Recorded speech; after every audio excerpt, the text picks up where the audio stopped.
আসসালামু আলাইকুম বন্ধুরা, আপনারা সবাই কেমন আছেন? নিশ্চয়ই ভালো আছেন।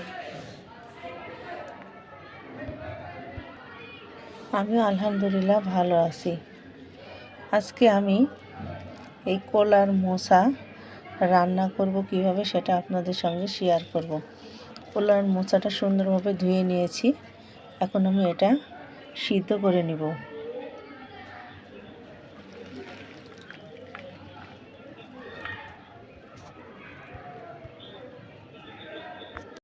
তেজপাতা, দারচিনি, এলাচ দিয়ে দিচ্ছি।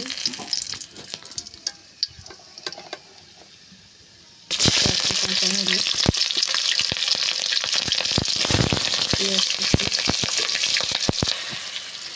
কয়েকটা গোটা জিরে,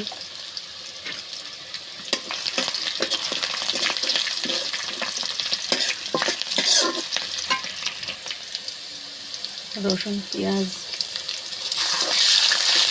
জিরা বাটা, কচি,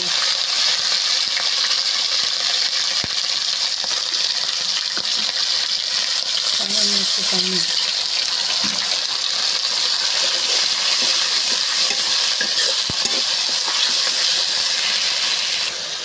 হলুদের গুঁড়ো, মরিচের গুঁড়ো, স্বাদ মতো লবণ দিয়ে দিলাম।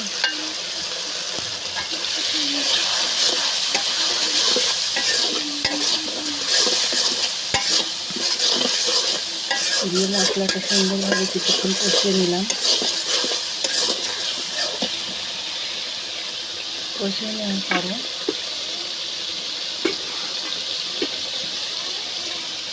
মাছের মাথাটা দিয়ে দিলাম,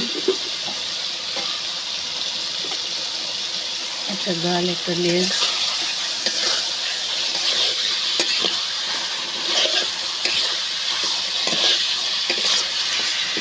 মাছের মাথাটা সুন্দরভাবে কষিয়ে নিলাম।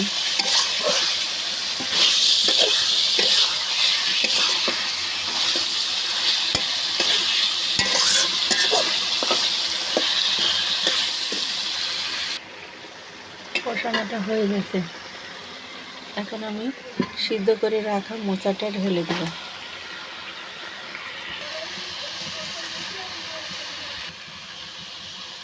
আমার রান্নাটা প্রায় হয়ে এসেছে। আমার ভিডিওটা যদি ভালো লেগে থাকে অবশ্যই লাইক, কমেন্ট, শেয়ার এবং সাবস্ক্রাইব করে দেবেন।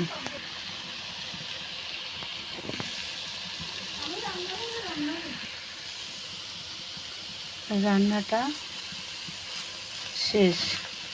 মাছের মাথা দিয়ে বা মাছ দিয়ে কলার মোচা রান্না করলে অসাধারণ লাগে। আল্লাহ হাফেজ। মাছের মাথা দিয়ে কলার মোচা খেতে কার কার ভালো লাগে?